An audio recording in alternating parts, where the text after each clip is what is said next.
الحمد للہ رب العالمین، الصلاة والسلام علی اشرف الانبیاء والمرسلین وعلی آلہ واصحابہ اجمعین، اما بعد فاعوذ باللہ من الشیطان الرجیم، بسم اللہ الرحمن الرحیم۔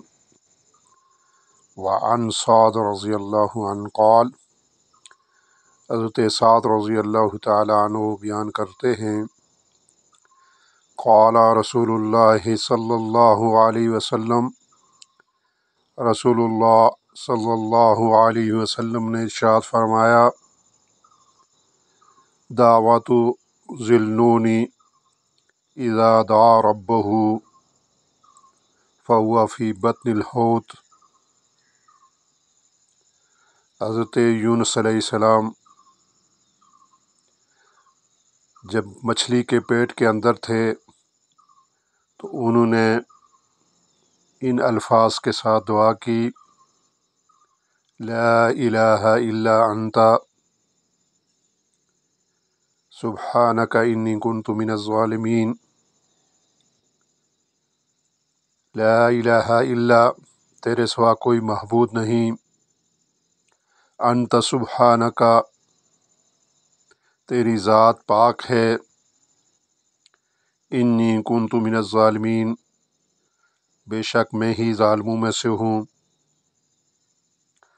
لم یدعو بہا رجل مسلم فی شیء الا استجاب لہ، کوئی مسلم شخص کسی معاملے میں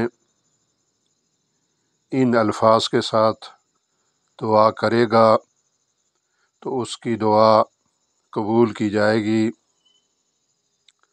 اس حدیث کے راوی حضرت سعد رضی اللہ تعالیٰ عنہ ہیں۔ وہ بیان کرتے ہیں کہ نبی کریم صلی اللہ علیہ وسلم نے ارشاد فرمایا، یونس علیہ السلام جب مچھلی کے پیٹ میں تھے تو انہوں نے ان الفاظ کے ساتھ دعا کی تھی، لا الہ الا انت سبحانک انی کنت من الظالمین۔ اے اللہ، تیرے سوا کوئی معبود نہیں، تیری ذات پاک ہے، انی کنت من الظالمین، میں ہی، بے شک میں ہی ظالموں میں سے ہوں۔ نبی صلی اللہ علیہ وسلم نے فرمایا کہ کوئی بھی مسلمان ان الفاظ کے ساتھ کسی بھی معاملے میں دعا کرے گا تو اس کی دعا قبول کی جائے گی۔ اللہ سے دعا ہے کہ اللہ تعالی ہمیں ان الفاظ کے ساتھ دعا کرنے کی توفیق عطا فرمائے، جس طرح حضرت یونس علیہ السلام نے مچھلی کے پیٹ کے اندر دعا کی تھی تو اللہ تعالیٰ نے ان کو اس مشکل سے نجات دی تھی، اور وہ مچھلی کے پیٹ سے نکل کر پانی سے زمین پر آ گئے تھے۔